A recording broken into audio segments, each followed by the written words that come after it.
What's up, men, and welcome to Pick a Fight. So today we're going to be talking about relationships and if you've ever been stabbed in the back, if you've ever been betrayed. If that's you, stay tuned because this episode is designed to help you push through that and to continue to build healthy relationships so that doesn't happen again. Welcome to Pick a Fight.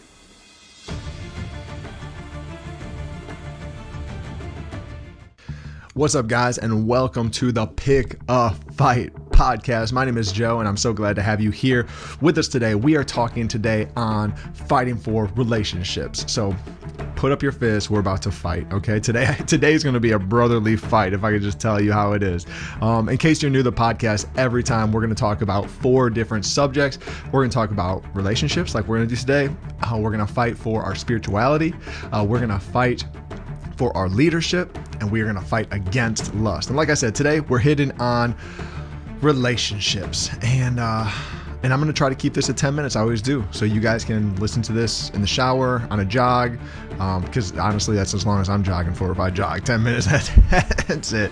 So anyways, doing the dishes, making breakfast, whatever it is, early morning podcast. Here we go, right to the point. So we're going to talk about Joseph today in the book of Genesis. Now, if you're not aware of Joseph, he was his dad's favorite. He was the youngest. He was the favorite. He was given the most. He was babied. He was, his brothers got jealous about this, like so many do. Like my brother gets jealous of me, even though I'm not the baby. I could be the favorite. I'm sorry, Ryan. I'm just playing. Anyway, so what his brothers do to him is they throw him into a well. Now, we say this all the time, like we've seen the Bible stories, everything. Like, I want you to understand, like, he's thrown into a deep, empty well. Like, imagine the broken bones. Imagine the bruising. Imagine the eyes. Imagine this, his flesh being torn off if he's thrown down into this thing. And then they're going to kill him. Like, they're literally thinking, we're going to kill him. So what's next? They sell him. They sell this dude, they sell their brother into slavery. And I just want to paint the picture for you guys. Like, he was born into wealth and sold into slavery. My goodness, that is not what you want back then. Like, to even have the picture and that mindset of like, one day, my dad, I'm going to get an inheritance, the land, all this stuff. And he had a dream and a vision, blah, blah, blah, and sold into slavery, which means his wife is going to be a slave. His children are going to be slaves.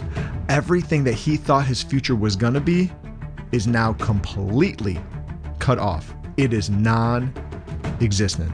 It is non-existent. So the severity of what his brothers did cannot be ignored, but it can be forgiven. And that's what he does.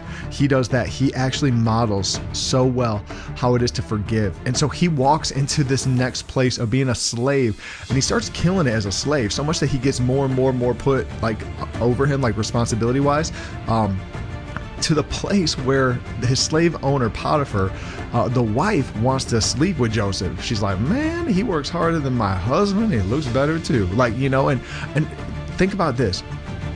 He's a slave.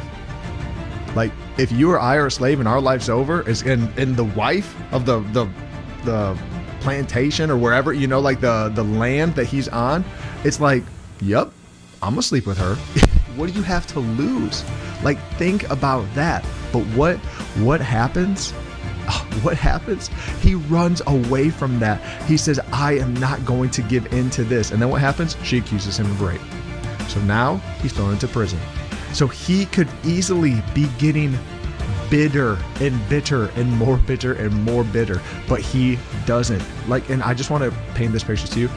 The prison that he was in is not our modern day prison. They don't get rec time. There's no gym. There's no TV. There's no ping pong table. There's no meals. There's no fill in the blank. Like, this does not exist. He's thrown into another pit with no sunlight, little food, just enough to keep him alive. He could have easily gotten bitter, and he could have easily thought, God, where are you? But what's crazy, the way that he kept his mind throughout everything he experienced, he kept saying, the Bible keeps recording that, but God was with him. Like, I just want to ask you that when you're going through hard times and you are being grieved, when you are being hurt, when you are offended, when you are mad, when you are distraught, when you are bitter, when there is just this rage building up in you, do you ask, God, are you with me? Or do you just assume he's abandoned you? Because it's so easy. It's so easy for us to play the blame game. Like Joseph could have. He could be like, bro, like, hey, I'm the youngest brother. Friggin' like, give me a little slack here that dad likes me more than you, you know? Like, he could have been like, man, I was faithful to my master's wife. Like, God, what the heck, you know? God, I wouldn't be here if it wasn't for you. You're the one who gave me the dream, you know? Like, you're the one who put the stinking brothers over me. You're the one who did this. You're the one who did that. Like, we easily get to pointing fingers and playing the blame game. I mean, think about it. Do you think like, well, if it wasn't for my wife, I'd be in ministry? If it wasn't for my wife, I'd already be further along in my career. If it wasn't for my kids, I would fill in the blank.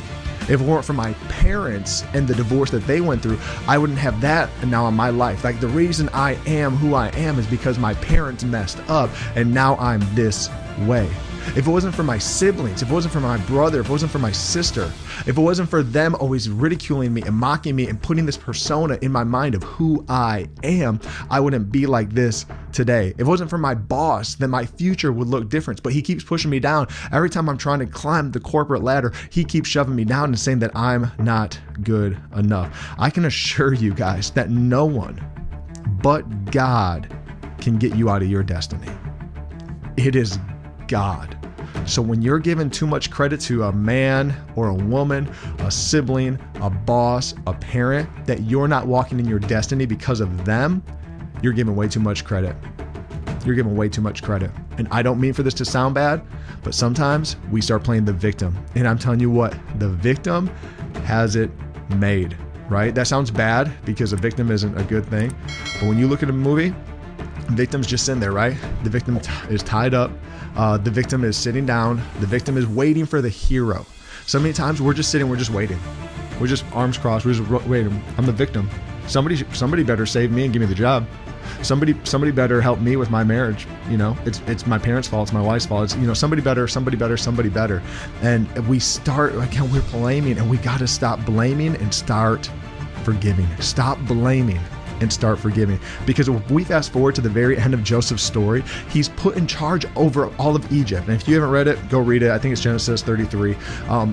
Everything that happens to Joseph, God had planned out, and God was with him all the way up to that. There's a famine in the land. His brothers, who threw him in the well, sold him to slavery, don't even know what happened to him, think he's dead. They actually have to come before him and they have to ask for food. And what does he do? He could have said, off with their heads. You know, he could have, like, and I ask myself, would I be that guy? Would I be the one that's saying off with their heads? You know, like, hey, guess who's in charge now? You're done. But he doesn't do that. Instead of seeking revenge, he saw the big picture and he shared that with them. He said it was for God's purpose. It was God's plan, because if none of this happened, there wouldn't be a future, because the food would have ran out. But God gave me a vision and a dream and a know-how how to take care of Egypt, and all those things that happened got me to this place. And I just want to ask you, okay, so it was Genesis 45. That's when it wraps up the story. But I just want to ask you, have you been going through a storm? Have you been going through something like Joseph has gone through, where it's trial after trial after trial, and maybe God has been with you the entire time? And instead of holding on to bitterness, get better. Love one another. Forgive, because you don't know the end of the story yet, but He has it written out for you. The end of the story is going to be amazing and going to bring glory to God. Don't point the fingers at others. Point the finger only to the one who can change your destiny and write your destiny. This is what we need to fight for forgiveness, and to fight to know God is for us. Thanks for joining me on the Pick a Fight podcast, and I'll see you guys next time right here.